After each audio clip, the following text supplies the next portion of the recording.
As NFL fans, we really all understand and know who the top wide receivers are, like Odell Beckham Jr., Antonio Brown, Julio Jones, and a few others I'm not naming. But there are some NFL players that have big names but aren't quite as good as you think. Whether they had 1 or 2 good years or simply got a lot of money for doing nothing, some receivers' overall play doesn't reflect the value we put on them. I'm Andy Ruther, and today we dive into the 10 most overrated receivers in the NFL. And a big shout out to Logan Camron for suggesting this video. Remember, if you leave your ideas to us, we sometimes listen to them, or we just laugh and say, that's a stupid idea. Either way, guys, let's jump into this.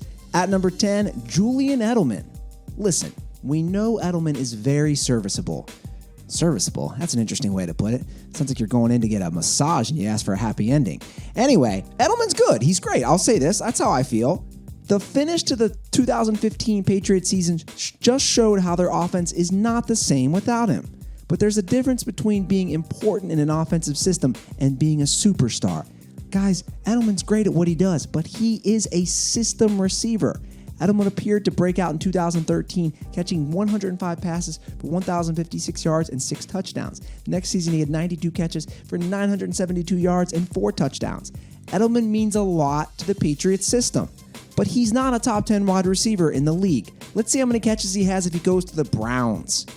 At number 9, Tavon Austin. The 8th overall pick from the 2013 NFL Draft has shown some flashes here and there, but let's remember, he was expected to be a top 5 receiver early on in his career. His first year, 40 catches, 418 yards, and 4 touchdowns. 2014, 31 catches, 242 yards, and no touchdowns. 2015 was a career high with 473 yards, 5 touchdowns, and just 52 catches. Those aren't exactly mind-blowing numbers, guys. That's something a number 3 or number 4 receiver would have on a decent team. Austin just really isn't that good.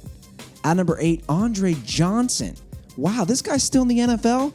I thought he retired 10 years ago. Johnson was arguably the NFL's top wide receiver during his tenure with the Houston Texans. He signed a 3-year deal worth $21 million with the Indianapolis Colts in 2015. The expectations were high for him to do well with Andrew Luck. Johnson was a total bust, catching just 41 passes for 503 yards and 4 touchdowns. Johnson's name is still big, but his best years are long behind him. And 2014 was the first year that Johnson failed to hit 1,000 receiving yards in a season in which he played at least 15 games. And now he's on the Tennessee Titans, and apparently he's doing a retirement tour with every AFC South team. At number 7, Vincent Jackson. Back in 2012, Jackson signed a 5-year deal worth $55.55 million with the Tampa Bay Buccaneers. This came after being one of the NFL's most explosive receivers with the San Diego Chargers. His first 3 years in Tampa Bay were great, as he hit 1,000 receiving yards in each. 2015 was a bust, however. Johnson had just 33 catches for 543 yards and 3 touchdowns in 10 games played. Luckily for the Bucs, 2016 is the last year of his contract. Then he'll be voided of a toxic deal.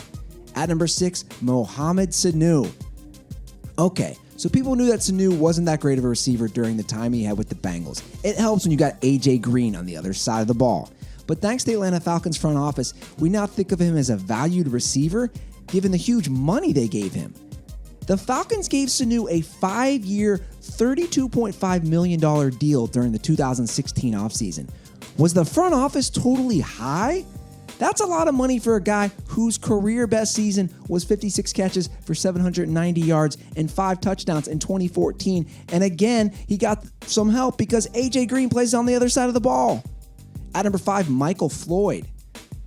Thanks to registering 1,041 yards in 2013, people seem to think that Floyd is an elite receiver. And those who didn't believe that at least thought he was on the rise as one of the NFL's premier pass catchers.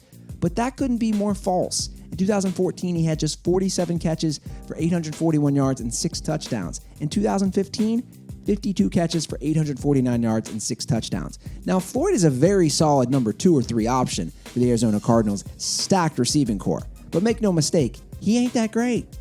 At number 4, Mike Wallace. One of the NFL's fastest receivers, registered back-to-back 1,000-yard seasons with the Pittsburgh Steelers in 2010 and in 2011. After a letdown 2012 season, the Miami Dolphins turned him into a $60 million man. Between his 2 years in Miami and his 1 year with the Minnesota Vikings, Wallace's best season was 2013, 73 catches for 930 yards and 5 touchdowns. He would also score 10 touchdowns the following season. But Wallace was not the same player once he left Pittsburgh and that guy tossing him the ball. You know who he is, Big Ben. He got paid like an elite receiver, but put up number 2 receiver stats. That's not good enough. At number 3, Randall Cobb.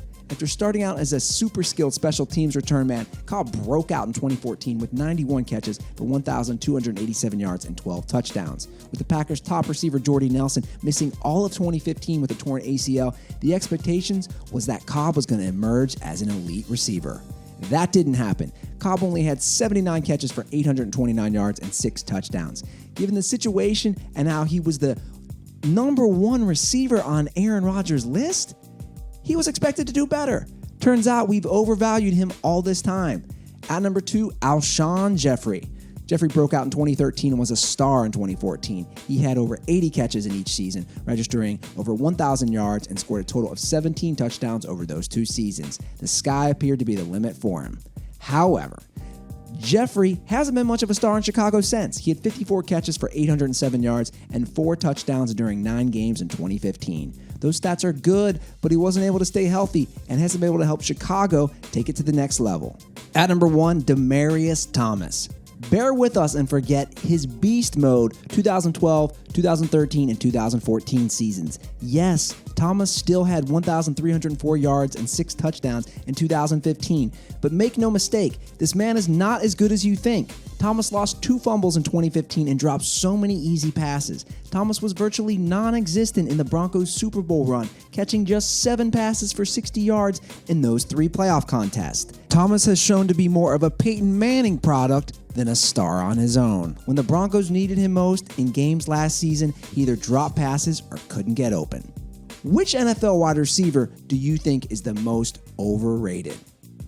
Join us in the comments below, and if you like this video and learned a thing or two, clicking the like button helps us out a ton and we appreciate it. If this is your first time coming around to Total Pro Sports, subscribing is a great idea because we put out videos like this every single day. But as always, thanks for watching and we'll see you guys next time.